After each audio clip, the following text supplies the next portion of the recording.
My cousin turned 18 recently. She's in high school. She doesn't have a car, and during her birthday weekend, thought her parents were going to buy her one. They didn't get her one and she was pretty upset. I should note that I'm not very close with my cousin, or the rest of my extended family for that matter. I only heard about this through the grapevine from my dad. Anyway, my cousin texts me on the Friday before her birthday asking if she can take my car. I just leased a new Ford Escape, to the mall and then for an out-of-town road trip with her friends over the weekend. I tell her no. She begs and pleads with me. I tell her no again. My car is for me to drive and for me only. If she wants her own car, she can save up and buy one. She calls me and says that I ruined her birthday and that she's embarrassed because her friends think she got a car for her birthday and she doesn't have one. I don't respond to her and think nothing of it. The weekend comes and I sleep in very late on that Saturday, waking up at 1 p.m. Don't judge. Even though my car is parked in my driveway and my gate is closed, I come to realize that someone egged and TP'd my car. With many eggs and 5 to 6 rolls of TP. And since the weather was warm outside, the raw egg baked into my car, along with the dried up toilet paper, destroying the paint. Since I have security cameras around my house, I decide to go back and watch. At around 9:30ish that morning, I see my cousin and a bunch of her stupid friends vandalizing my car. I'm surprised she didn't smash the windows and poke holes in the tires too. I press charges and my cousin is in legal trouble. Her and her parents are pissed off at me for pressing charges, her parents telling me that she's just a kid, and that she's been through a lot of emotional stress doing virtual schooling for this past year and that I should take that into consideration, and that I should be ashamed of myself for pressing legal charges against my baby cousin. That I'm almost 30 and don't I remember what I was like at that age? I do remember, and I wasn't stupid enough to egg anyone's car. And can't she work something out with me, like doing chores around my house for money if I drop the charges, that she's young, that she doesn't need a felony on her record, etc., and that it was just a prank. Right after I pressed charges, my cousin was calling and texting me over and over saying that this could have been avoided had I let her take my car. I need to add that my cousin already has a felony on her record, a DUI. She's not remorseful of anything. Also, my aunt and uncle will not pay me for the damages. They just want me to drop the charges and pay for everything myself like nothing happened. I have been with my fiancé for 2 years. We are both 37 years old. We're getting married soon. I've only met her family a couple of times.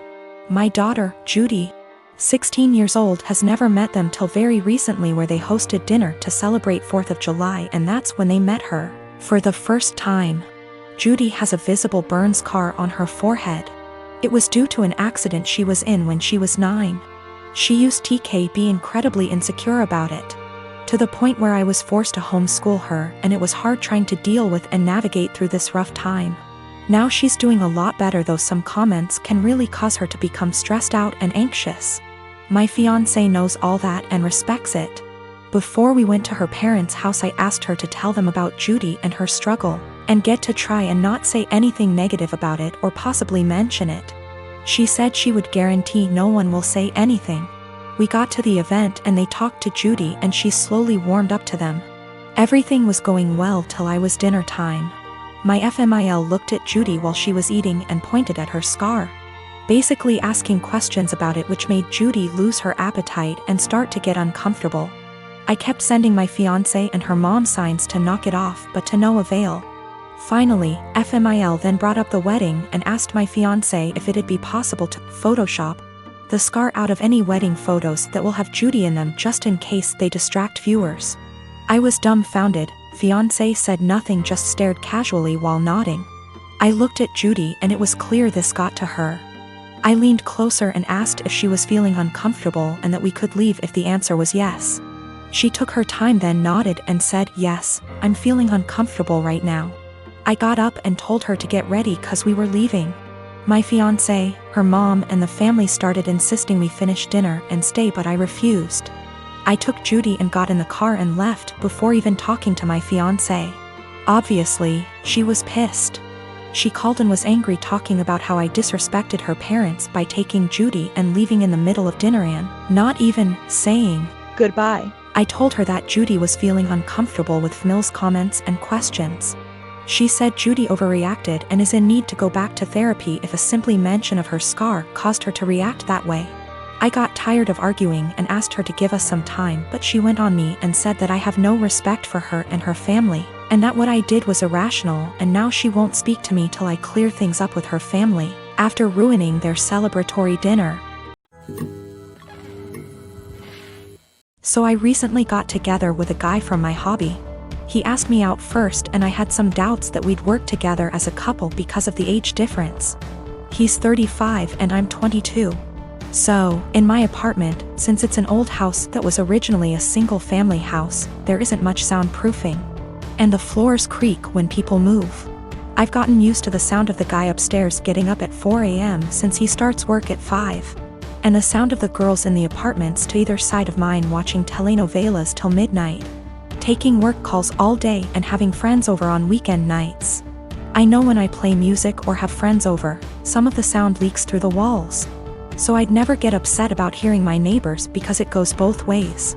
So, when my boyfriend started coming over more often, he had complaints about the neighbors, which put me in an awkward place. He wanted to go speak to them or have me text them, and I said no. For example, one of the early times he stayed over, we went to bed around 10. He wanted me to ask my neighbor to turn down her TV.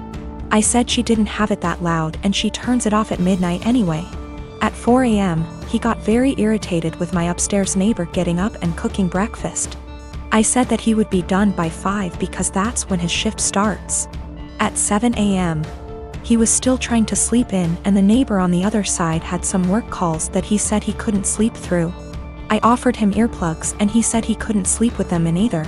He wanted me to ask her to quiet down. He had similar comments every time he heard someone else in the building just living their life, especially if it was when he was in bed. I got frustrated with my boyfriend and told him, you can't expect to date a hot young 22-year-old and not want to deal with a 22-year-old's living situation.